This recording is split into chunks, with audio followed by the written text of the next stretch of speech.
Começando mais um MMF Cast, hoje com convidados especiais, temática muito interessante.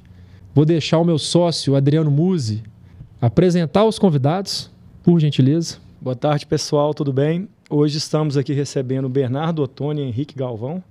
O Bernardo ele é advogado com 15 anos de experiência em planejamento patrimonial, direito tributário e governança familiar. Hoje ele é sócio do Veneto Family Office, responsável na área de gestão de patrimônio. Também fundador do Wealth & Family, que eu sou aluno, inclusive, e foi muito bom. Estou esperando a nova turma. Agora é presencial agora, né? Vou fazer um presencial. Com certeza.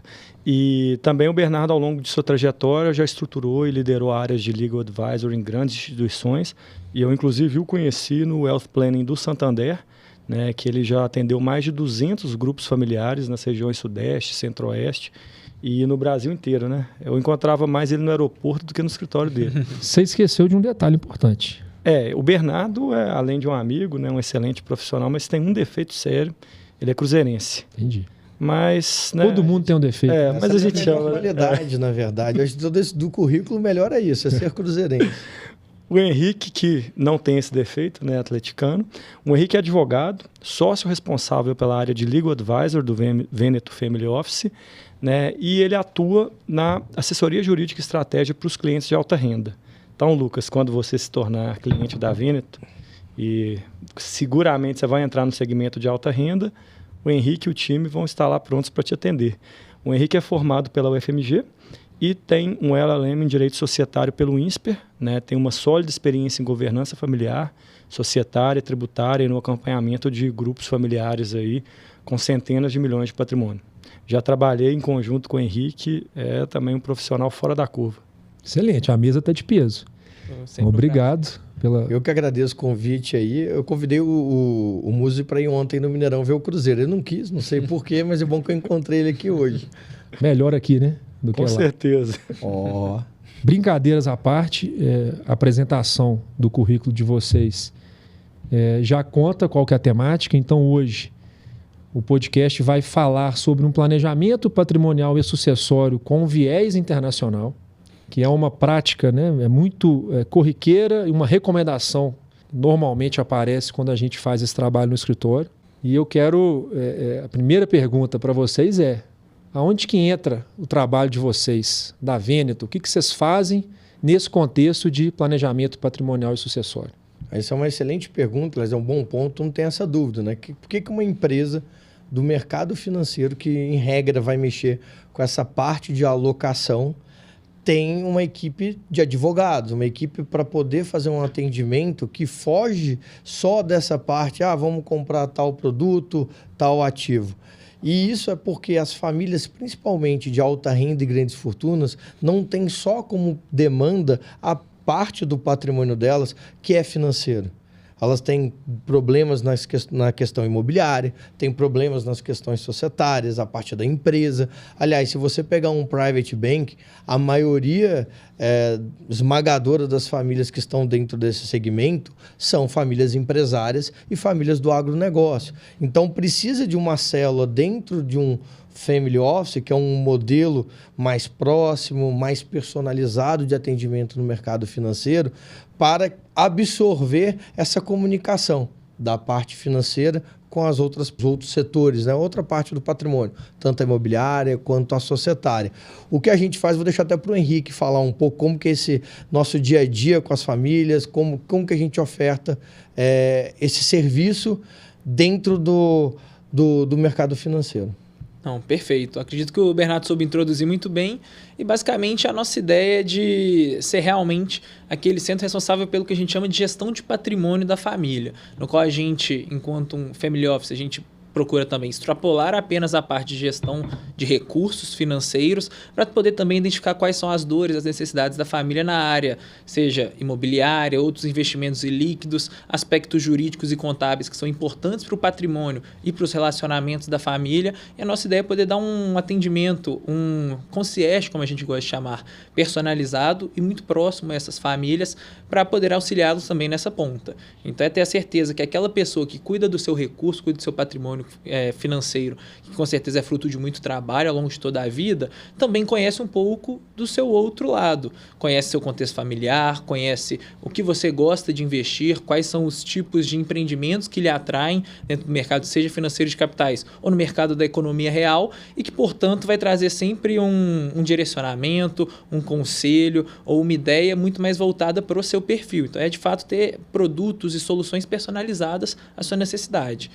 É interessante e faz todo sentido para a gente que trabalha focado na estruturação jurídica, porque hoje qual que é talvez a maior dificuldade ou desafio do empresário? É tempo para conseguir olhar para tudo que ele tem, para todas essas questões complexas, familiares, empresas, mercado financeiro, etc., e focar em todas essas casas que são importantes e fazer o que tem que ser feito. O que eu entendo, né, ou traduzindo a explicação de vocês vocês estão olhando para ele. Vocês estão ali sendo a pessoa que está olhando, conversando, dando boas soluções, etc. Vai ser tipo o médico da família, né? Mas vai ser o advogado da família, o braço técnico, né? Então, eu falo isso, que a gente vai do alfinete ao foguete, né? A gente vai falar de direito tributário, societário, família, sucessão, mercado de capitais, investimento aqui no Brasil e lá fora. Vou trazer para a família todas as situações jurídicas que ela está envolvida, porque o casamento não é só amor, né? É algo totalmente contratualista. Vou trazer também as ferramentas jurídicas que ela tem à disposição. Então, a gente ouve dentro desse meio, eu acho que tem que tomar até um cuidado, tem vários disclaimers, né?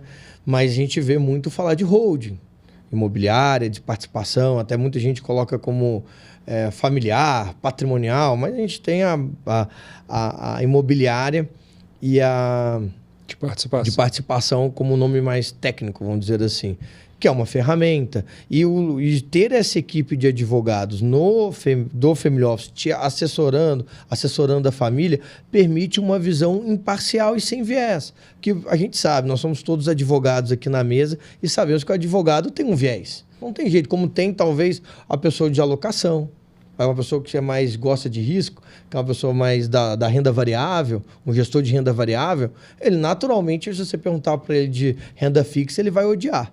Se você fala para o de renda fixa, o que ele acha de variável, fala muito risco.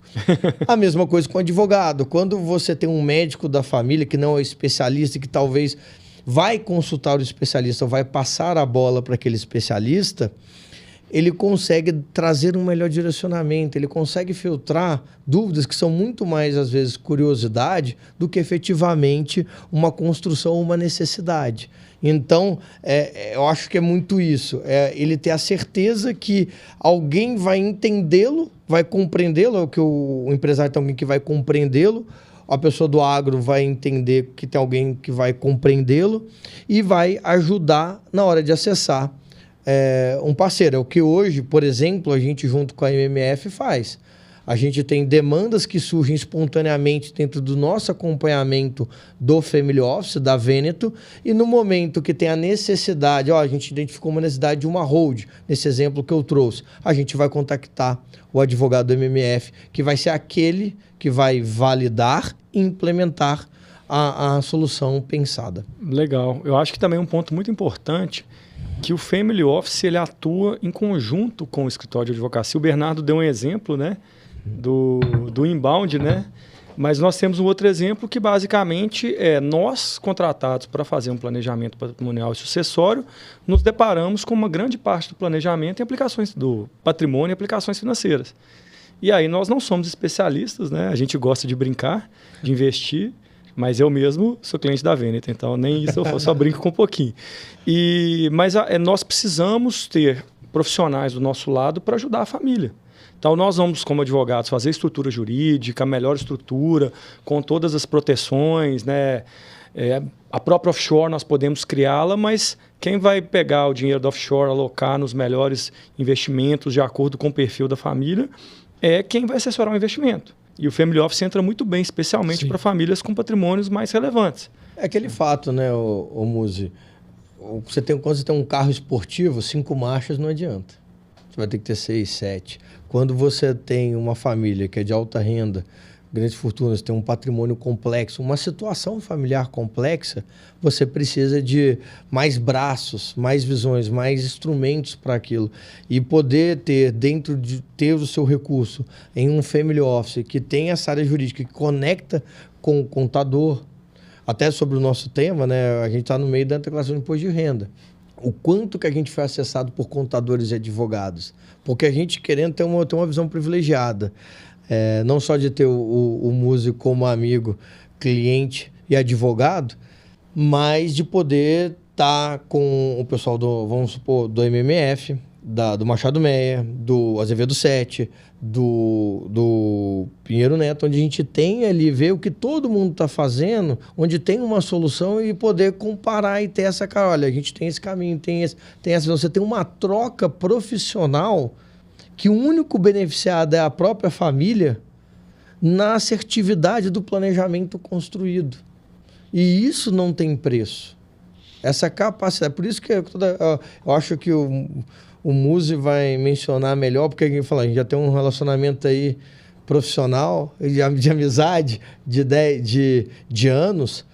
É o que ele vê. Quando tem um cliente que é incomum, ele fica muito mais tranquilo. Eu fico tranquilo, porque está sendo atendido pelo Muzi, pelo MMF, e o cliente fica tranquilo. São 3 pontos onde a gente sabe que o melhor está sendo feito. Isso não tem preço. Sim. Ontem mesmo a gente tinha uma reunião de um cliente que tem uma offshore. E que, com as mudanças legislativas, hoje temos soluções que a gente pode fechar esse offshore, tirar o custo dele, mantendo a segurança. E é uma troca, né? A Veneto trouxe o conceito, eu achei interessantíssimo, beneficiar do cliente que vai economizar e vai continuar com uma solução de segurança. E pegando um gancho nesse contexto todo, e aí eu vou provocar vocês dois. Vocês conseguem dizer aqui, claro, sem mencionar nomes, exemplo de famílias ou empresários ou pessoas que deixaram de fazer o planejamento ou não fizeram ou fizeram tardiamente e aconteceu algum problema que poderia ter sido evitado? Temos, infelizmente, temos vários casos desse tipo. É uma questão que ainda, pelo fato, tanto o tema, planejamento patrimonial e sucessório, a gente acha um pouco genérico, mas que ao mesmo tempo abrange várias áreas do direito. E também a parte internacional, às vezes relacionada ou não, serem recentes, não tem muito tempo que a gente tem esse tipo de conversa da importância do planejamento para as famílias, especialmente as famílias de maior complexidade, alta renda, grandes fortunas. Então, tem vários pontos e vários casos que muitas vezes o planejamento não teve tempo para ser de fato efetuado, ou seja, implementado, e também tem vários casos no qual o planejamento ele foca apenas em uma questão e acaba deixando outras desguarnecidas. E para isso a gente gosta muito de trabalhar, esse é um conceito que o Bernardo sempre tratou de forma muito, muito clara e que dentro da nossa área, dentro da Veneto, a gente tem isso como premissa muito grande, é que para o planejamento ser um planejamento longevo, que realmente vai ter sucesso, ele tem que pensar em 3 caixinhas: gestão, tributação e sucessão. Então, basicamente, se você olhar para uma caixa e deixar outra desguarnecida, você corre o risco de ter um problema no futuro. Algo pode estourar porque você deu foco em apenas um dos pontos principais dentro desse planejamento. Um exemplo que a gente sempre dá e que acabou acontecendo com um cliente que chegou para a gente recentemente é com relação à sucessão até aqui no Brasil. Porque uma coisa que a gente vê como muito habitual e que foi feito por muito tempo por muitos prestadores de serviço, muitos clientes, é uma questão de transmissão de bens buscando evitar a tributação pelo ITCMD, ou ITCD, enfim, como chamar de onde está ouvindo a pessoa aqui que está assistindo. O imposto sobre sucessão, querendo ou não, é um imposto que acaba onerando as famílias quando vai pensar nessa sucessão, nessa transmissão de bens, sejam empresariais, financeiros, imobiliários, mas que, por vezes, ele traz benefícios. Por quê? Porque quando você faz uma doação, você consegue colocar as famosas cláusulas estratégicas, incomunicabilidade, impenhorabilidade, inalienabilidade, consegue colocar cláusula de reversão, você consegue também trazer, talvez, uma segurança maior para essa situação. Isso que a gente vê muitos casos em que famílias acabam transmitindo isso de outras formas, buscando burlar a questão tributária, seja via dividendos proporcionais, que não tem muito justificativa, ou seja, via outros meios, e que, infelizmente, por vezes, o herdeiro que acabou recebendo os bens podem vir a faltar. Pode acontecer, infelizmente, alguma questão de saúde, alguma questão que foge realmente do planejado, e é aquilo que a gente fala. Infelizmente, a única certeza que a gente tem é a morte. Ninguém marca a hora. Pode acontecer. Ninguém marca a hora com o divino, né? Não tem Exatamente. jeito. Então, acontecendo uma situação dessa, a gente passou por um caso desse recentemente, teve uma situação muito complicada, no qual o marido da pessoa que veio a se ausentar passou a ser o titular dos bens que anteriormente era do patriarca da família, e a relação sogro, deles não né? é muito boa, do sogro. Então, agora a gente tem uma situação na qual a família perdeu o controle de vários dos bens que são frutos de anos e anos de construção de patrimônio por um planejamento que focou em apenas um aspecto e não focou nos outros. Então, às vezes, deixou de pagar 4 se foi em São Paulo, 5 se foi em Minas, ou a depender do estado, algum outro percentual sobre o recurso a ser transferido, e às vezes você perde 50, às vezes você perde 100, enfim. Esse ponto que o Henrique trouxe é muito importante, que ele contextualizou também essa visão que a gente tem desse equilíbrio dos 3 pilares, né? Gestão, sucessão e tributação, está bem explicado no curso, né? Aí seguem a gente no @wealth.family, tá lá no Instagram. Não, Instagram não, perdão, no Instagram, é verdade. E o do YouTube que vai sair daqui a pouco. Já estreia com esse podcast YouTube. É verdade, é uma boa mesmo, hein, os cortes. Mas eu acho esse ponto que o Henrique trouxe é bem sensível, porque quando a gente está falando do caso dessa família de exemplo que o Lucas trouxe, provocou, né? Foi transmitido 50% do patrimônio. Eram 2 filhas, uma recebeu 50%, a outra recebeu 50%, e uma faleceu. E esse patrimônio foi para um terceiro, que não tinha nada a ver com a história. Parece até caso do Monte de Andrade, né? No poema. Mas isso é um ponto importante se pensar. Eu economizei lá em São Paulo 4%. Mas valeu a pena? Outra coisa que eu vejo muito agressivo, às vezes, na conversa, quando a gente vai tratar da parte de direito de família, que envolve uma questão tributária, ou só direito de família até, essa parte da esposa, do marido, no sentido de não... A pessoa evita fazer um contrato de separação de bens, lá, um pacto, para não ter a comunicabilidade, mas aí começa a arrepender no meio do casamento. Ao invés de fazer algo simples, que é ter uma conversa e fazer uma alteração desse pacto que é permitido, vamos alterar para separação, não deu certo. Então não tá me atrapalhando. Ela começa a botar patrimônio em nome de terceiros. Isso acontece muito. E a gente pegou um caso, né, Henrique, aqui, que o patrimônio, aquele que foi antes da Copa lá, depois do jogo da Copa, que já não tinha patrimônio no nome dele. E para piorar, quem recebeu o patrimônio faleceu. Aí eu pergunto, a regra, o combinado de gaveta era com toda a família? Sim. Ou só com o que faleceu? Sim. Eu brinco muito com o cliente que nos procura, principalmente com o objetivo de proteção. Normalmente é um empresário ali que está com problema, muitas vezes problemas questionáveis, não deveria chegar naquele ponto. E aí ele chega para a gente, né, o Muzi, eu quero proteger. Inclusive, é comum a gente escutar blindar, né? Quero blindar meu patrimônio. E aí eu falo para esse cliente, você quer proteger, blindar? A pior coisa que você pode fazer é um planejamento que coloca o seu patrimônio em nome de terceiro. Por essa razão que o Bernardo comentou. Simplesmente porque deixa de ser seu esse patrimônio. E na falta do terceiro, ou esse terceiro pode sofrer um acidente, ficar incapacitado, etc., você vai ter dificuldade de acessar esse patrimônio. O bom planejamento, ele não vai por essa via, de colocar em nome de terceiro, etc. Existem várias outras alternativas e, dentre elas, de novo provocando os senhores, como é que o estrangeiro aparece nessa história? Por que faz sentido a gente indicar? O que normalmente se indica? Isso é um bom ponto. Eu acho que eu vou contextualizar até um pouco o cenário, mas eu fico muito triste quando aliás, o curso e todo o próprio canal lá do Wealth and Family, ele vem porque o que eu vi desse termo blindagem de patrimônio em Instagram, em algo acessível, que acabou pulverizando esse conceito, que é um conceito falho, é um conceito mentiroso. Não dá, mas a que preço? Com que formas? Sim. Então, eu me sensibilizei com quem queria fazer direito. Eu sei que nem todo mundo quer, né, Muzi? E aí tem a opção que vai ser... todo mundo acha que procura. Mas eu falei, olha, tem pessoas de bem, famílias empresárias, pessoas do agro que estão buscando, de certa forma, uma proteção devida, uma organização familiar, tem um processo, e eles precisam entender, eles vão ter um canal de confiança. E aí foi porque tudo que eu desenvolvi dentro da Veneto, né, que aprendi na minha carreira, trabalhando em grandes instituições, e também aquilo que eu criei dentro do Wealth and Family.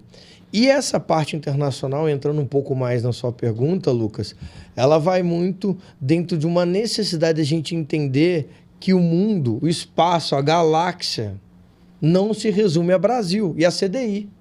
A gente fez um estudo agora recente, méritos para o Paulo e para o Kevin, que falou, nos últimos tantos anos, 20, eu acho 20 ou 30 anos, nada ganhou de dólar mais 4, dólar mais 5. E a gente ainda insiste que o CDI vai bater 20, vai ganhar de alguém. E hoje dólar mais 5 não é tão difícil de se obter, né? Que subiu muito os juros. Então a gente colocou essa fantasia que aqui o Brasil é o país do futuro. E esqueceu de pensar que a gente no Brasil tem várias mazelas. Ou não de pensar, né? De ver, de enxergar essas mazelas. E aí eu vejo muito, se a gente olhar a América Latina, ou até mundo, como que o Brasil está atrasado em ter essa diversificação patrimonial via geografia. Não é para esconder, não é para blindar, mas é para ganhar, é para se estruturar. Hoje, se você pega uma família de alta renda e grandes fortunas, naturalmente ela vai ter herdeiros que moram fora, ou pelo menos vai ser desejo do pai. O Muzi, ele viaja todo mês, eu não sei se é para Itália, para Miami. Ele tenho certeza que quando a filha dele completar lá 15 anos, ele vai querer fazer o high school lá fora. Filha, vamos aprender inglês na prática. Você quer ir para a Austrália, quer ir para os Estados Unidos? Hoje, as famílias são efetivamente por uma questão natural, não é nem imposta, nem por algum evento de guerra, etc. Elas são famílias internacionais. Hoje o inglês é o idioma do mundo, o dólar é a moeda do mundo e nós estamos querendo viver de real e de CDI. E nós correspondemos a 1,6% do mercado financeiro do mundo. Então, por que você vai ter 100% do seu patrimônio num lugar que corresponde a 1,6%? Né? E somado a isso tudo, ou seja, o que vocês estão dizendo, e é o cliente, né, para o espectador entender de forma clara, que você pode ganhar dinheiro e eventualmente até mais do que você ganha hoje aplicando os seus investimentos apenas no Brasil, fazendo isso em outros países. Então, para ficar claro isso. E segundo, uma questão de jurisdição. E aí, de novo, aquele cara que quer proteção. Isso é uma realidade, isso não tem nada errado de falar isso. Existe um limite de jurisdição. Se você tem patrimônio alocado fora dos limites do Brasil, esse patrimônio, regra geral, ele responde à jurisdição de lá. Pode ser afetado? Pode, existe forma, mas é muito mais difícil. É muito mais difícil. Então, serve para isso também, né? Eu acho que é muito mais para a gente poder também entender que vai ter um novo juízo de valor. Vocês, como advogados que recorrem também ao judiciário, sabem que às vezes fica desproporcional algumas situações trabalhistas, tributárias, até de credores. Acontece, é natural, porque às vezes tem uma canetada um pouco mais pesada ou tem alguma situação que da parte tributária não faz sentido. Ou trabalhista, hoje o empresário ele tem um nível de exposição de risco muito grande, né? Isso é fato, ninguém não está aqui inventando a roda. E quando você tem um patrimônio lá fora, por uma situação de diversificação, de maior ganho, essa proteção naturalmente acontece, que o acesso desse recurso por um eventual bloqueio, eventual situação de exposição patrimonial, ele precisa ser concedido pode ter uma autorização, acho que esse é o melhor termo, do juiz de lá. Uhum. Então, o juiz daqui, ele tem que mandar uma notificação, uma carta rogatória, né, para que chegue lá e que se analise lá os méritos, ou pelo menos se os meios estão corretos, se tem ali um padrão, algo factível, para que aí sim possa atingir aqueles bens. Obviamente que a gente tem hoje, que tem algo mais automático e direto, que se muito vê, se eventualmente tiver alguma situação criminal. A única forma que a gente vê de bloqueios ou de um arresto, né, que aí eu acho que é o nome correto, né, se existe alguma infração de âmbito penal, aonde nem é via carta rogatória muitas vezes, é via tratados onde o Ministério Público daqui tem como o Ministério Público de lá e faz... O que é difícil demais e raro. Normalmente a gente vê em casos emblemáticos, grandiosos Sim, e no âmbito criminal. É o que eu falo. Um empresário, dificilmente ele vai estar exposto nesse ponto. Ele vai estar mais exposto aonde? Numa situação tributária, numa situação trabalhista, pelo que o mundo que a gente vive, que é o mundo real. São situações para se atingir, né, crimes como lavagem de dinheiro, tráfico internacional de drogas, coisas que seguramente nenhum dos espectadores e clientes estão envolvidos. Então, é algo que foge muito... Terrorismo, né? Terrorismo, esse tipo de coisa, né? Eu estava nos Estados Unidos alguns meses atrás e perguntei isso para um escritório de investimento de lá, porque uma empresa brasileira grande tem participação nesse escritório. Eu queria saber, né, o que já aconteceu, e ele citou um caso até de haver um pedido da Interpol, né, contra um cliente deles. Eles fecharam a conta por questões de compliance, mas o dinheiro não foi afetado. Né? Outros casos também, né? Nós estamos tendo aí muita discussão no Brasil de opinião, de posts e tudo mais. Esse tipo de coisa, quando chega numa jurisdição como Estados Unidos, não prospera. Sim. Então, você realmente traz uma camada de proteção muito grande, né? Pois é, e aí tentando incorporar a pessoa do empresário, do nosso cliente, né? Uma pergunta que a gente escuta e que vocês têm muito mais condição de responder. É difícil se estruturar no exterior? Demora? Custa caro? Como é que é isso hoje? Porque, dando já um spoiler da resposta, mudou muito.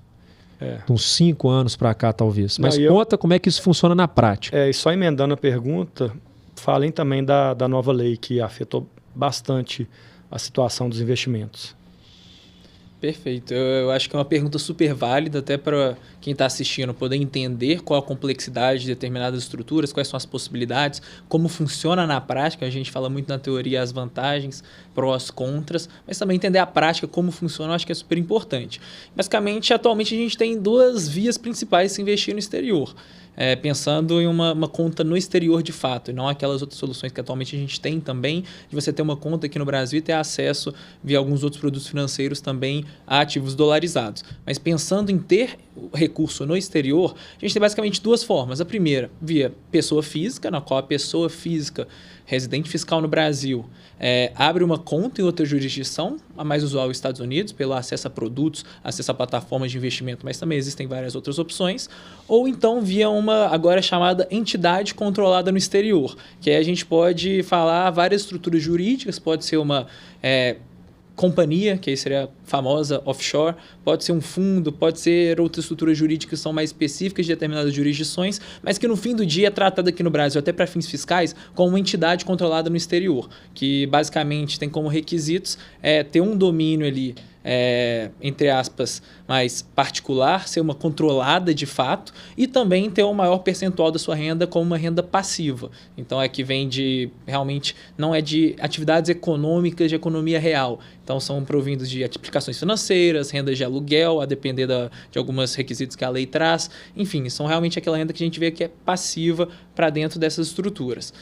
Qual que é a diferença principal entre elas? Basicamente, a estrutura jurídica que está por trás, então isso acaba afetando um pouco a parte fiscal aqui no Brasil, também a parte de sucessão, tanto lá fora quanto aqui, e também os custos. Por quê? Porque Pessoa física, por óbvio, como você acessa diretamente e tem uma estrutura mais simples, é mais barato. Basta você ter uma conta em um banco, uma corretora, uma instituição financeira no exterior, passar por todos os requisitos de compliance, que não são tão triviais como aqui no Brasil, mas que também não são nada de outro planeta, e iniciar sua alocação de uma maneira inteligente para evitar alguns impactos que são maléficos quanto à pessoa física quando ela detém diretamente alguns ativos a depender da jurisdição. E aí eu acho que o que a gente pode comentar principalmente é a conta nos Estados Unidos, que é a mais comum. Por quê? Porque ativos que são chamados de raiz americana, ou seja, que são realmente de emissão nos Estados Unidos e que possuem, claro, algumas exceções, mas que possuem um caráter via de regra, como aqueles que provêm de companhias americanas, que estão ligadas à raiz americana, eles estão, quando você é um não residente e você possui alguns ativos desses na sua carteira, você acaba estando sujeito, eventualmente, ao chamado State Tax americano, Imposto de Sucessão americano. Eu ia te perguntar exatamente isso. Exatamente, que eles trazem alguns limites de exceção. Então, salvo engano, para pessoa física, atualmente, o limite é de cerca de $60 mil quando você é um não residente. E de tudo que ultrapassar isso, entra uma alíquota progressiva que é bem progressiva, de 18% a 40%. Então, dentro disso, é um aspecto super relevante quando você pensa em investimento internacional, pensa em estruturação lá fora, porque se não for bem instruído, se tiver ativos de raiz americana que ultrapassem a monta, e a depender de, claro, várias questões estaduais também, de onde você tiver conta bancária, tiver o ativo, se for um ativo também imobilizado, você pode estar sujeito a 40% de imposto de sucessão.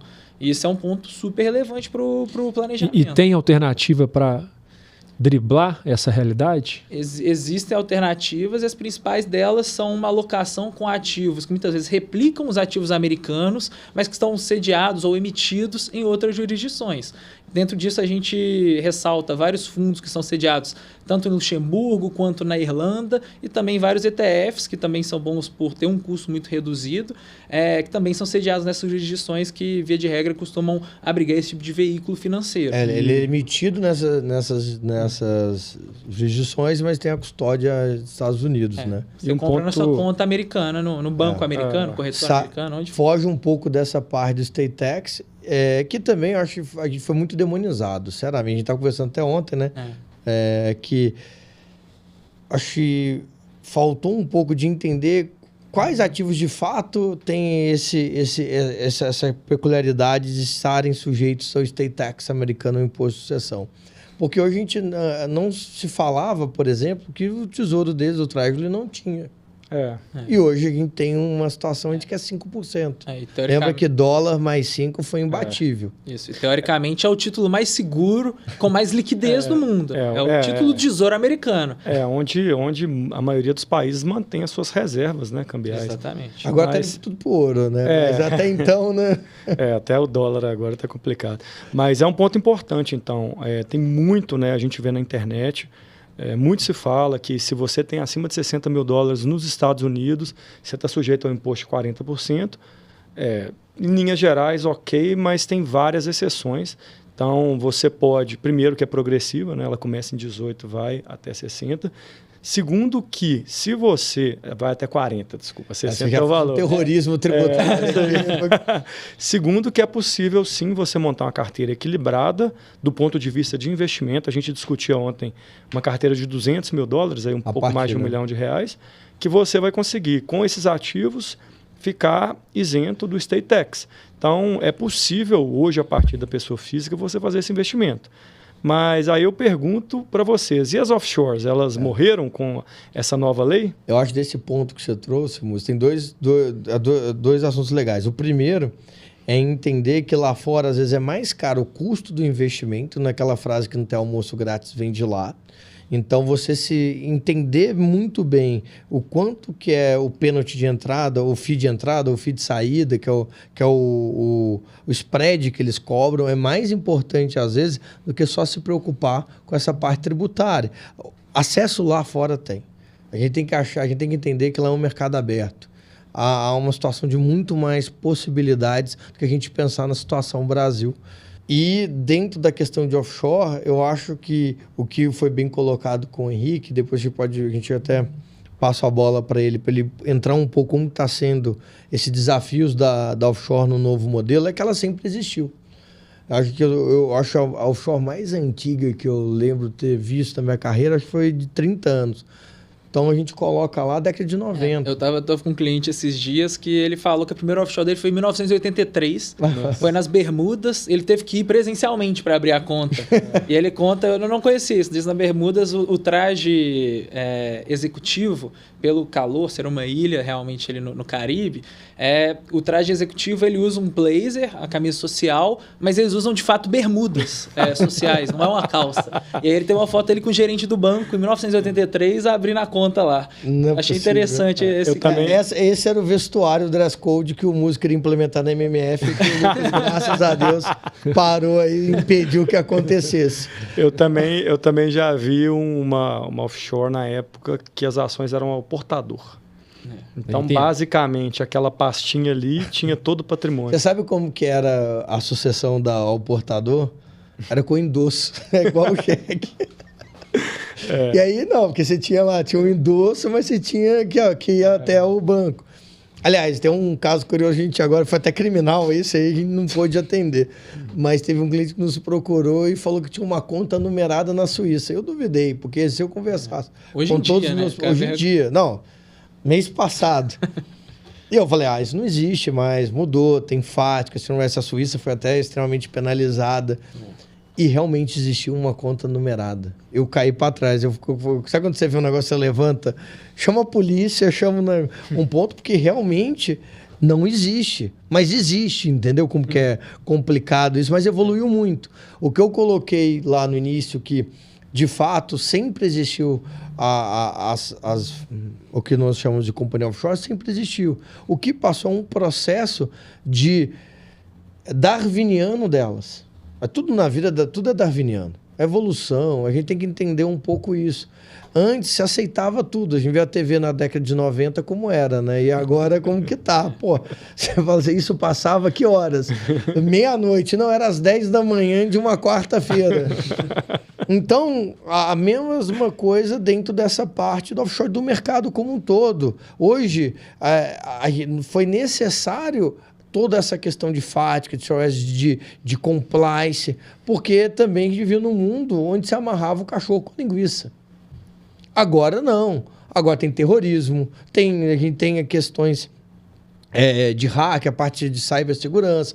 Um dos maiores tesouros do mundo, não é só o ouro, mas a propriedade intelectual. Isso às vezes está dentro de um pendrive. Então, como tudo que aconteceu dentro do nosso mundo foi evoluindo e foi sendo necessário regras, regulamentações, não que a gente tem que usar isso como um padrão, que tudo tem que ser regulamentado, tudo tem que ter regra, mas a gente precisa minimamente ter normas de conduta, vamos pensar como um lord inglês aqui, e as estruturas também. No momento quando teve em 2001 a questão do 11 de setembro e se descobriu que todos os recursos que foram utilizados para financiar o ataque estavam nos Estados Unidos, foi necessário mudar a regra do jogo. Foi necessário falar, não vai ter mais ações ao portador, vão identificar quem é o beneficiário final, que é hoje, a última até, a forma de registro deles tem evoluído também, para que a gente possa viver, de certa forma, dentro de um mundo mais protegido. Óbvio que a gente vai discutir aqui, né? A gente pode marcar um podcast para falar um pouco de liberalismo, da parte direita, que até o ponto vou convidar o Paulo Honório, até ponto é controle, até quanto é segurança, que é um dualismo aí que a gente tem que... uma dualidade, né? Mas é que ela evoluiu. E se a gente pensar até nessa própria mudança, a MP 627 é de 2013, que já começou as regras que foram efetivamente aceitas e aprovadas pelo nosso Congresso em 2023. Você tinha 10 anos de debate, de discussão, de entender como que ia ficar o mercado para que você pudesse ajustar, ver o melhor cenário E isso muita gente não fez. Eu acho que a gente foi muito feliz dentro dessa parte das offshores, dos trusts, das fundações privadas, em já se adequar para algo que era inevitável. Tem coisa na vida que é inevitável. Essa era uma delas. Já me recordo de estar na mesa com vocês ali uns 2 anos antes da lei, já com... né, era uma questão de tempo, né? Eu, obviamente, sou contra qualquer aumento de imposto no cenário total, mas hei de admitir que é uma norma bem redigida e bem feita, né? Você analisando a norma, claro, tem pontos de crítica, com certeza. Como tudo na vida. Mas, vindo da turma que veio, você vê que ela foi... A parte técnica dela foi bem feita. E qual que foi a principal mudança? Explica para o ouvinte. Porque a gente está falando aqui, resumidamente, né? Teve uma mudança relevante que impactou nas offshores e muita gente ficou chateado ou precisou se movimentar. É isso que está sendo falado aqui. Vou para o Henrique para ele explicar essa mudança até de uma forma mais simples e exemplificativa. Isso aí. Para a gente poder entender, porque o que a gente hoje, essa mudança, ela acontece no 23, tem um efeito menos prático em 2024 e o efeito econômico e prático foi agora em 2025. Eu acho que o Henrique tem suportado hoje uma pressão durante esses dias, desses meses, uma pressão muito grande, porque o efeito econômico chegou nesse imposto de renda, né? Praticamente hoje, né? Também, né? Hoje foi... Amanhã tem mais. Amanhã vai chegar de vez. Não reclama de hoje, que amanhã pode ser pior. Pode ser pior. Vai ser. Exatamente. Então, acho perfeito. Eu acho que é uma pergunta super relevante, que a gente vem falando da lei, e faltou falar um pouco mais sobre a lei. Lembra que vai assistir esse podcast um empresário que não fez nenhum tipo de planejamento, que algum dia alguém falou para ele, ou ele jogou no Google, que o offshore é um negócio legal, e ele vai procurar a gente e vocês para montar um offshore. Não, acho super importante todos esses pontos. Por quê? Porque a lei, basicamente, vou falar primeiro qual lei foi, eu acho importante ter isso em mente. A Lei 14.754 de 2023, posteriormente também a Instrução Normativa 2180 de 2024, que são basicamente os dois, entre aspas, normativos principais que regulam essa nova maneira de se tributar as offshores e as aplicações financeiras no exterior em geral. Foi basicamente uma lei que tanto tratou de fundos quanto de offshore. Os efeitos de fundos aconteceram em 2024, acho que é também de outro podcast, porque tem bastante ponto para debate também, mas os impactos principais já passaram. E agora, pensando na offshore, a gente entra, especialmente nesse mês de maio de 25, na parte que os impactos dessa lei estão mensuráveis, no qual realmente o contribuinte está sentindo no bolso os efeitos da alteração legislativa que aconteceu. Porque, basicamente, como era o sistema tributário referente às aplicações financeiras no exterior e também às entidades controladas no exterior antes de 2024. Essa entidade controlada vamos colocar como offshore. Offshore, perfeito. Simplificando. Das offshore, simplificando um pouco essa parte quanto à nova tributação. Até 2024, a gente, quando fazia um investimento na pessoa física, a gente tinha algum ganho, a gente tinha que pegar qual era o valor desse ganho, pegar a cotação do dólar adequado que a Receita Federal passava, e no programa do GCAP, se fosse um ganho de capital, até o último dia útil do mês seguinte que você fez a venda, recebeu um valor, algo do tipo, fez qualquer alienação, você teria que tributar isso. Então era um trabalho realmente complicado, porque o contador ficava louco, o cliente ficava louco e era difícil de controlar, já que às vezes caía algum rendimento na conta, fazia uma venda que às vezes já estava programado, um vencimento acontecia e o cliente não se atentava, deixava passar e tinha um risco fiscal ali dentro. Então era um ponto que causava um certo desconforto no cliente que tinha uma aplicação financeira direta na pessoa física. Com a nova lei na pessoa física, agora a gente tem um regime no qual você vai apurando os rendimentos ao longo do ano, na mesma sistemática, mas sem a necessidade de recolher o imposto ainda antes da próxima declaração de imposto de renda, e você faz como se fosse um, entre aspas, livro caixa. Porque quando chegar na próxima declaração, você vai passar a limpo todos esses pontos e vai oferecer a tributação com uma alíquota de 15%, considerando o saldo ali dentro. Sendo que prejuízos que você tem ao longo do ano e realiza, eles também vão abater do imposto que você vai pagar sobre os lucros que você teve ao longo do ano. Uma espécie de diferimento?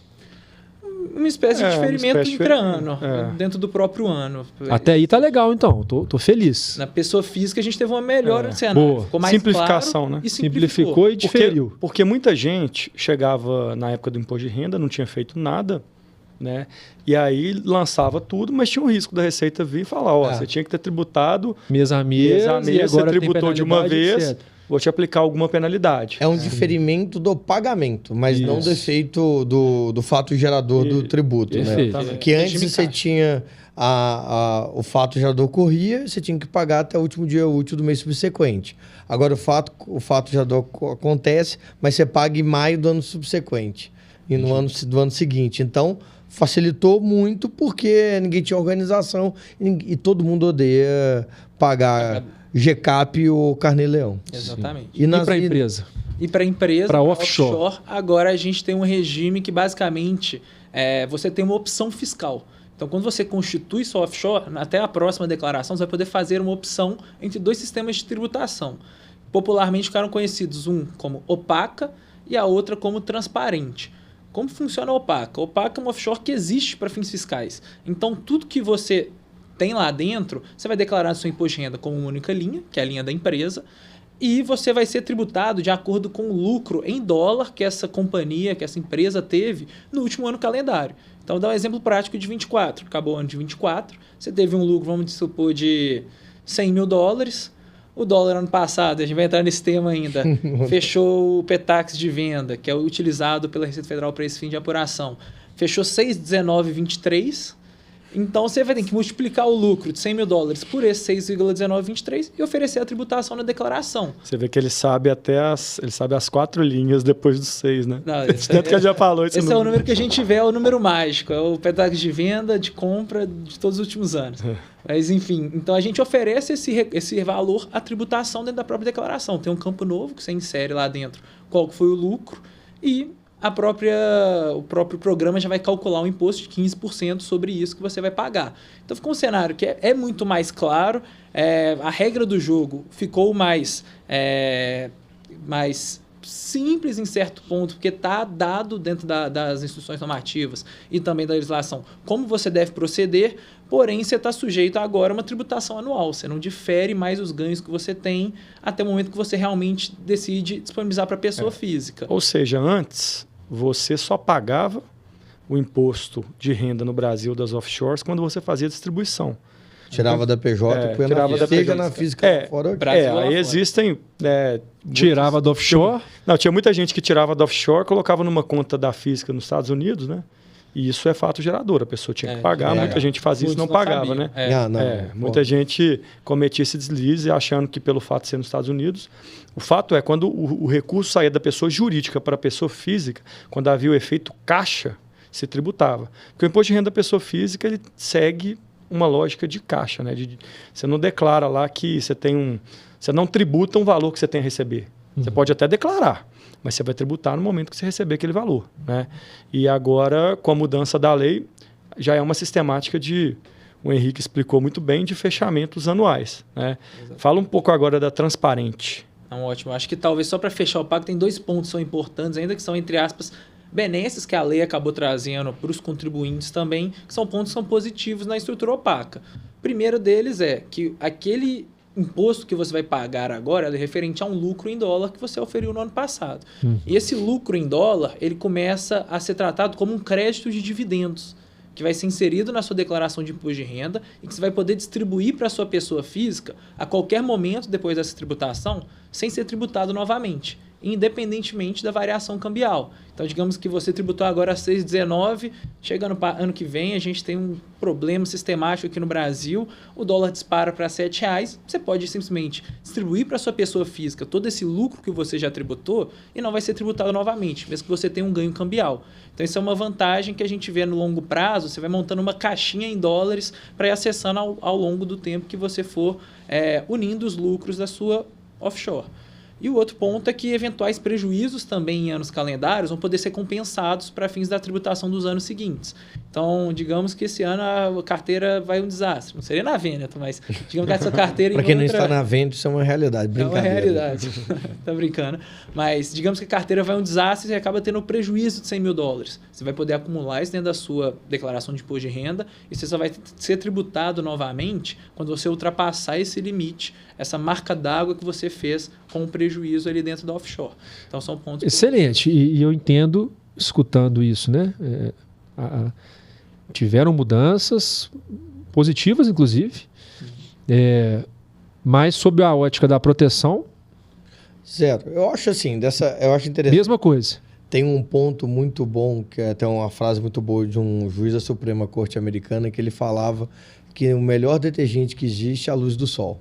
E quando a gente permite discutir essas estruturas, seja porque veio uma lei ou porque a Receita, enfim, se manifestou sobre o que ela quer, o que ela pensa, a gente começa a separar o joio do trigo, a gente começa a normalizar isso. Quando eu comecei a trabalhar nessa área de gestão de patrimônio, que não foi muito tempo, porque eu sou muito novo, né, 22 anos.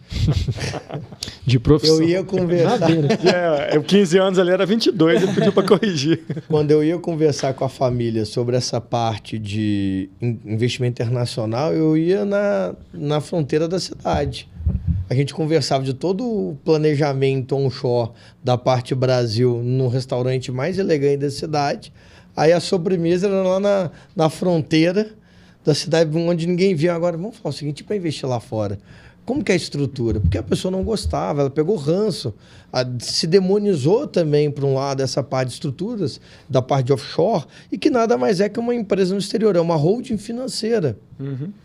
Ou uma holding de controle, quando você vai ter vai realizar um investimento imobiliário nos Estados Unidos, quando você vai buscar uma solução na Europa também. Então a pessoa tinha receio de se falar. A gente sempre trouxe várias objeções para se investir lá fora quando era necessário. Talvez até uma situação do sistema, né? O sistema contra o próprio contribuinte. Não mande dinheiro para fora. Pô, se você pegar um investimento do dólar, você vai ver que o dólar sempre aumenta. Quando o Henrique fala que na Opaca tem o benefício de você ter um cupom travado de dólar, é porque o dólar, pela sua natureza, vai cada vez mais abrir em relação ao real. E a gente precisa estar preparado para isso, como todo mundo está. Todos os países da América Latina. Você pergunta para um argentino como que é a parte de diversificação dele. 80% do dinheiro dele é aqui, dependendo também da eleição, pode realmente o dólar disparar mais, né? Porque são duas coisas, falando de economia, que acaba impactando, né? Nós temos duas questões que fazem o dólar subir, que são lógicas. Primeira questão, inflação. A inflação do Brasil, historicamente, 6%, aí, se você pegar desde a criação do Plano Real. Dos Estados Unidos, nós estamos falando ali de 2%. Então, se tem um diferencial de inflação, o dólar vai comprar mais que o real, ele vai se valorizar. A outra questão é o crescimento. Os Estados Unidos, além de já serem uma economia muito maior, eles crescem mais que o Brasil. Então, a atratividade do dólar é maior. Você junta esses dois fatores, o dólar naturalmente já é uma moeda de muito mais valor que o real. E você junta a questão política, né? Algum tempo atrás, eu vi um vídeo que o economista fez o valor pareado pela inflação. Qual seria o valor do dólar hoje pareado pela inflação?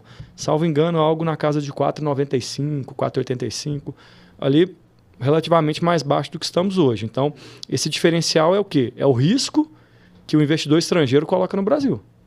Porque ele vê ruído político, o IOF aumentando com fins arrecadatórios da noite para o dia, sem ninguém saber. São essas questões que vão deixando ele arredio de investir aqui.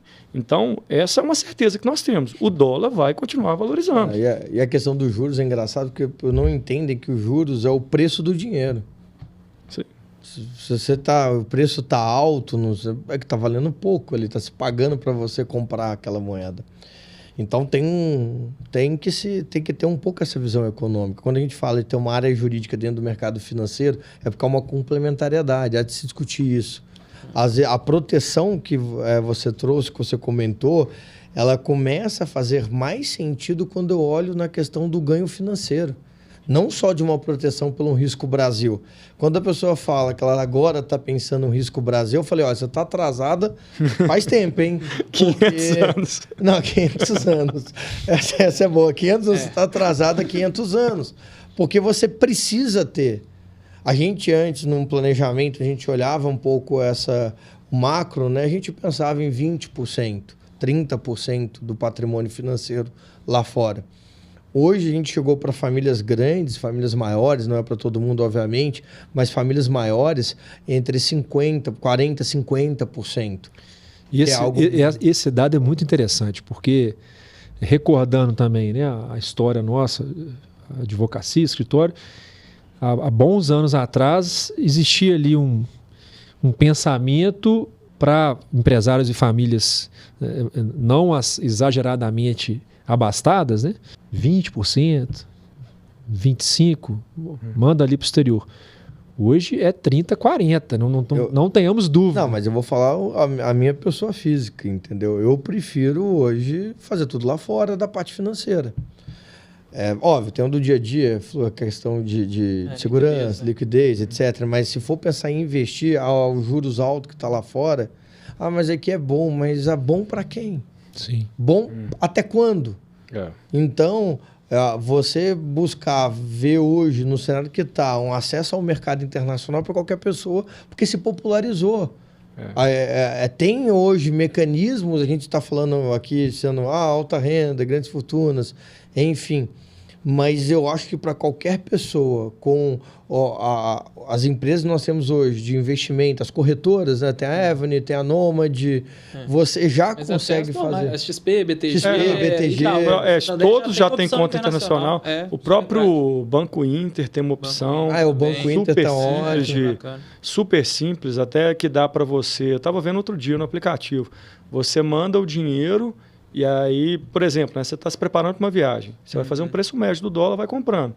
Ele já tem um cupomzinho que você investe lá para o próprio banco, 60 dias. Então, sua viagem é daqui a 2 meses, você deixa o dinheiro lá. Você ainda ganha. Então, no fim das contas, você ouvinte desse podcast, faz todo sentido que no seu planejamento exista uma estrutura no exterior.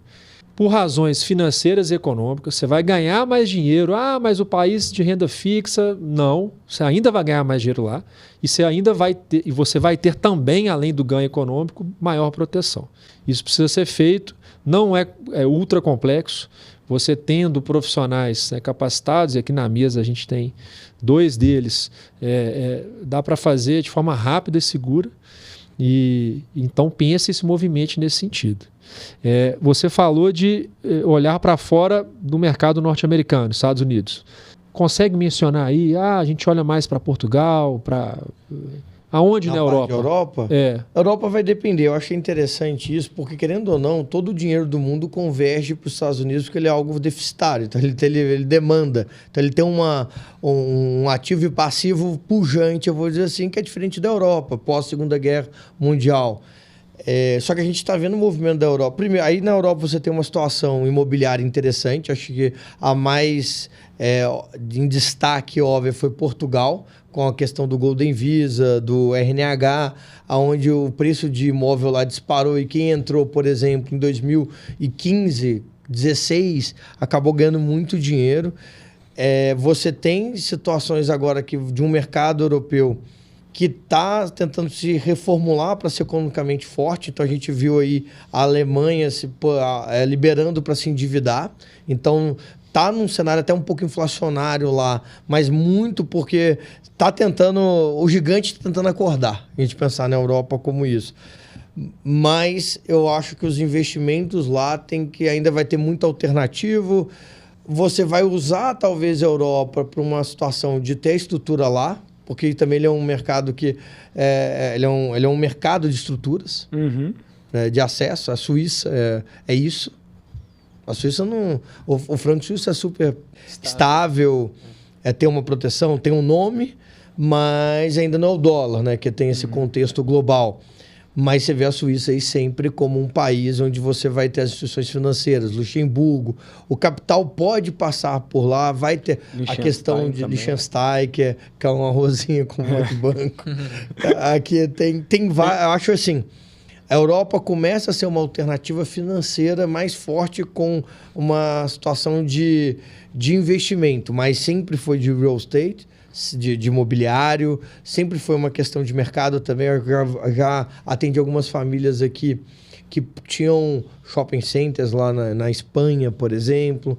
Então, é um mercado interessante, mas da parte de investimento, exceto essa situação de você ter a conta ou você procurar produtos mais sofisticados na área financeira, investimentos em empresas ou no mercado operacional, acho os Estados Unidos tem mais opção, né? Todo mundo converge para abrir nos Estados Unidos. Um ponto interessante, né, que impossível nós falarmos hoje pelo tempo, nós vamos ter que marcar a segunda versão, mas a Europa tem a questão das residências fiscais, dos passaportes, né? Então, para se avaliar também uma família num contexto de ter uma cidadania, de mudança, aí você já pode avaliar. A Itália, por exemplo, tem um regime fiscal bem interessante para o cidadão italiano que não residiu lá, salvo engano, nos últimos 10 anos. Isso. É a bola da vez a Itália agora. A gente sabe de várias famílias aí enormes que eu farei. Assim, tem muitos que saíram de UK depois das alterações que tiveram e estão migrando muito para a Itália. A cidadania agora ficou bem mais difícil, né? Mas quem já tem a cidadania tem uma opção interessante.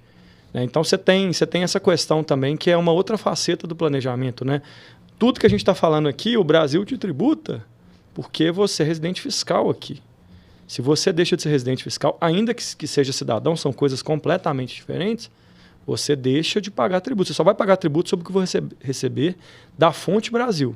O que você receber de outros países, você não sendo residente no Brasil, você não paga. Então, já surgem aí hoje... a gente está tendo essa demanda de clientes avaliando outras residências fiscais. E aí é bastante complexo, mas também um outro universo interessante. Né? Não, é verdade. A parte de investimento financeiro, de você acessar um mercado financeiro, os Estados Unidos vai sempre puxar. Mas a questão de se morar ou de se viver, nem todo mundo se adapta ao lifestyle americano. E aí a Europa, ela tem, querendo ou não, a gente tem raízes europeias. Sim. O Mozart é um italiano, a estica do rapaz. Sim. Mas, e você tem muito esse mercado de cidadania, há um glamour ainda. A Europa ainda tem um glamour, né? Tem por vários motivos. Então, quando a gente pensa também em muita mudança para fins fiscais, como o Adriano mencionou, você sempre buscou a Europa. Os Estados Unidos agora entra numa questão de modificação do EB5, daquele Golden Visa do Trump, mas a Europa ela ainda é muito mais aceita. Primeiro o grande boom foi Portugal, que agora já está sendo recolonizado, né, por brasileiros. Guiana. Chinês também. A Guiana brasileira, que a gente divide com os chineses, a briga vai ser boa. Mas a gente já tem a vantagem do idioma. Certo. E eu acho que se a gente pensar no segundo país europeu que tem o mesmo gene que a gente, é a Itália. E a Itália está adotando um regime muito similar ao que a Suíça fez um tempo atrás, dos cantões suíços, que atraiu, só que lá a Suíça sempre trabalha com o topo das cadeias. É o Paulo Coelho, é o Lema, é sempre a nata que ela quer pegar. Só que começou baixo, foi subindo esse sarrafo da residência suíça e do incentivo de residência suíça. A Itália agora, ela entra numa política semelhante, aquilo que dá um FII fixo ali de imposto, né? Você vai pagar tanto e vai escalonando. Já teve a primeira subida. O grande disclaimer que eu dou para as famílias que mudam só por uma situação fiscal é que a lei muda. E a prova disso é Portugal, a prova disso é UK, a prova disso são outros países que tiveram já esse regime privilegiado e mudaram. Eu acho que tem que tentar entender que, eventualmente, ir só para economizar tributos pode não ser uma boa alternativa, porque talvez lá fique caro. Aquilo. Tudo a gente volta para aquele tripé que eu falei no começo: gestão, sucessão e tributação. É isso aí. Se for só no drive tributário, pode acabar quebrando a cara. E eu vejo hoje que quando a internet é maravilhosa, né? Mas muitas vezes as pessoas começam a pesquisar um tema e se interessam muito. Então, hoje eu vejo, às vezes chegam casos meio viciados para a gente, que a pessoa já sabe para onde que ela quer residência fiscal e ela quer residência fiscal sem morar no país. Então, você fala, bom... Essa é do Uruguai. O case Uruguai, exatamente. Não, precisa morar lá, você vai ter residência no país. É espiritual a moradia. E isso que vocês estão dizendo, né? Uma boa alusão ao tripé que você trouxe no início e reforça o que a gente sempre comenta, que um bom planejamento ele sempre tem que ser revisitado. Você sempre vai estar olhando. E por isso que os clientes de vocês ficam 10, 15, 20 anos com vocês, porque tem que ficar mesmo. Você sempre vai estar olhando. Mas eu vou interromper e pedir desculpa, Lucas, porque eu achei que você tocou num assunto que eu converso muito até com o Muzi, né, com o Adriano, que é o ponto-chave e vai ser, para quem está nos ouvindo, nos vendo, o grande ponto de decisão. A sua vida não é uma foto, é um filme. O patrimônio vai aumentar, diminuir, a família vai aumentar, vai diminuir, os seus desejos vão mudar. Vou parecendo um Pedro Bial falando. Você já está fechando o podcast bem aí. Mas é exatamente isso. Solar, né? Então, eu vejo muito profissional vendendo esse planejamento patrimonial e sucessório, que eles apelidaram de PPS, PPT, tem tudo aí, como algo onde ele vai te dar um diagnóstico. Você vai resolver vai ver ali todos os problemas resolvidos, vai implementar e acabou. Ali não é o fim, é o início. E aí tome cuidado, porque eu já vi até gente vendendo, profissionais vendendo taxa de sucesso. Porque se você morresse naquele dia, você economizaria tanto. Mas você não vai morrer naquele dia. Você vai viver por muitos anos. E a lei vai mudar. Aquela economia que você não teve, mas que você pagou por ela, vai acabar não acontecendo. E isso é muito comum. Essa questão do ITCMD foi justamente isso. Teve muita gente que contratou profissionais que cobravam taxa de sucesso e agora a lei vai mudar. Eles vão dar um reembolso, você vai ter o cupom lá da offshore. Então, lembre-se, a vida não é foto, a vida é filme. E você precisa se preparar. Quando você está dentro de um sistema de profissionais, como a gente está conversando aqui, MMF, Vêneto, e está sendo acompanhado, não é que esse diagnóstico, esse planejamento é o final, é o início. E às vezes esse diagnóstico ele vai determinar mudanças pontuais. A gente já teve casos, né, Adriano, onde a gente começou resolvendo primeiro o problema do testamento, que incomodava.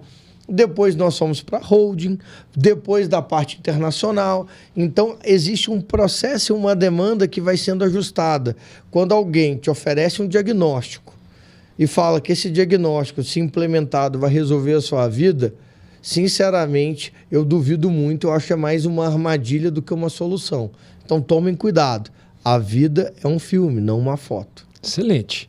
Chegamos ao fim, amigos. Um papo denso. Acho que a gente podia ficar aqui umas 3, 4 horas sem perceber falando desse assunto. Já fica o convite para a gente voltar com vocês numa outra. Quero pedir, primeiro agradecê-los, agradecer o público, pedir para você, meu querido sócio Adriano Muzi, para despedir do público e já depois passando a bola para que vocês possam se despedir e olhar para aquela câmera e dar o recado final para o ouvinte. Bom, queria agradecer, foi bem bacana o bate-papo, o Lucas falou bem, né? Poderíamos seguir aqui por horas e horas, mas acho que nós conseguimos pincelar os principais pontos, né, que a gente queria discutir hoje, né? Pincelando o que é o investimento no exterior, o que é um family office, as mudanças tributárias, as possibilidades, né? Mostrando que esse universo do planejamento ele é muito complexo e que você precisa de vários profissionais ajudando. E por isso que nós sempre temos na mesa outras empresas como a Vêneto para nos ajudar a dar uma solução mais completa e exatamente de modo permanente, né? Não é uma coisa imutável o planejamento que você faz. Gostei muito dessa questão do filme que o Bernardo falou, é claríssimo. Realmente a lei vai mudar, a gente tem que se planejar, tem que antever. Nós temos aí agora sempre a discussão da tributação dos dividendos, que vai impactar muito se acontecer os planejamentos. Então a gente tem que realmente acompanhar. Aquela família tem que seguir com o escritório, aquela família tem que seguir com o family office, para que a gente se antecipe às mudanças e adeque o planejamento aos objetivos. Agora o Henrique se despede e fechamos com o Bernardo. Perfeito. Obrigado, Lucas. Obrigado, Adriano. Foi um prazer. Obrigado também a você que assiste. Foi um prazer poder ter essa conversa aqui com vocês. Acho que é sempre engrandecedor poder aprender e poder contribuir também, especialmente com vocês, sócio do MMF, que é um parceiro que a gente tanto gosta, que a gente tanto vê valor nos trabalhos que a gente faz junto. E reforçar que contem conosco, não só para essa, mas para as próximas também, que a gente fica à disposição aqui para conversar sobre outros temas. E terminando, acho que um pouco com a nossa mensagem, eu acho que queria reforçar um pouco o Bernardo e o Muzi falaram agora um pouco, porque é um pouco do que a gente trabalha no dia a dia. Realmente, o planejamento é algo que é um organismo vivo, como a gente gosta de falar, e que tem um assessoramento, não é apenas no sentido de montar uma estrutura, montar um plano, trazer isso e implementar de fato, mas sim ter um acompanhamento constante. Por isso, nosso papel como assessor, muitas vezes, assessor tanto de gestão de recursos, de assessoria financeira, mas também de gestão de patrimônio, é poder estar lá do lado da família para entender quais são as mudanças da família, as mudanças da legislação e as mudanças do cenário, para ter sempre a certeza que a gente, enquanto assessor imparcial e que está jogando o mesmo time que a família cliente, consegue trazer o melhor direcionamento, às vezes o melhor contraponto, deixar claro para ele quais são os riscos de determinado movimento, para que eles possam sempre tomar as decisões da forma mais consciente possível, sabendo quais são os impactos de um possível planejamento, de possível implementação e como isso vai acabar se transformando no dia a dia. Então, acho que é a minha mensagem final e que conversa muito com tudo isso que a gente falou aqui hoje. E, novamente, muito obrigado. Não, perfeito. Agradecer, eu sempre acompanho, assisto todos, sou fã e quando eu recebi o convite fiquei super feliz. Espero que esse seja só o primeiro. A gente pode fazer vários cruzados, acho que tem muitos temas interessantes. Vem uma reforma tributária, como você bem mencionou aí, várias mudanças. Essa do dividendos, ela é sistêmica, né? O projeto apresentado é um projeto sistêmico que visa uma tributação mínima da pessoa física, que vai implicar basicamente em duas coisas. Embora tenha algumas situações sistêmicas que depois a gente pode, até caso o público queira, comente aí nos comentários que vocês querem saber mais. Só que é o seguinte, visa duas coisas, Muzi. Dividendos e seguro. Imagina o quanto de seguro que foi feito no Brasil com essa questão de viés de planejamento sucessório.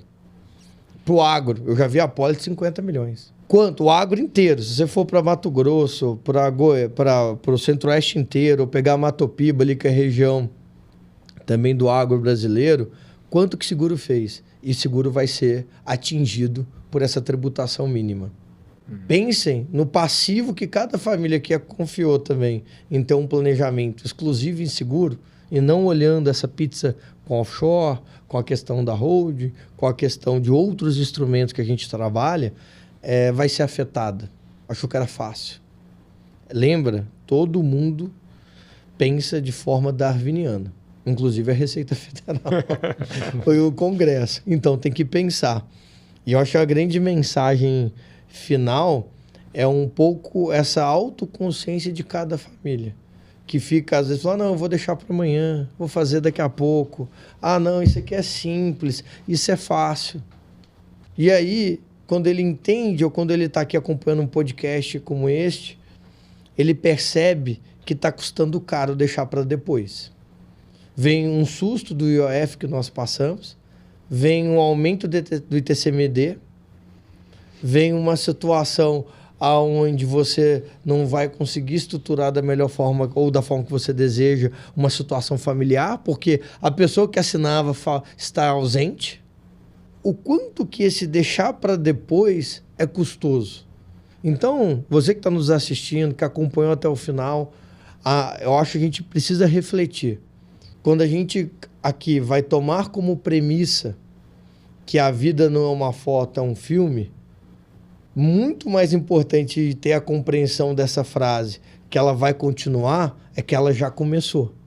E se ela já começou, o que você está fazendo agora, hoje, para conseguir organizar toda essa sua gestão de patrimônio?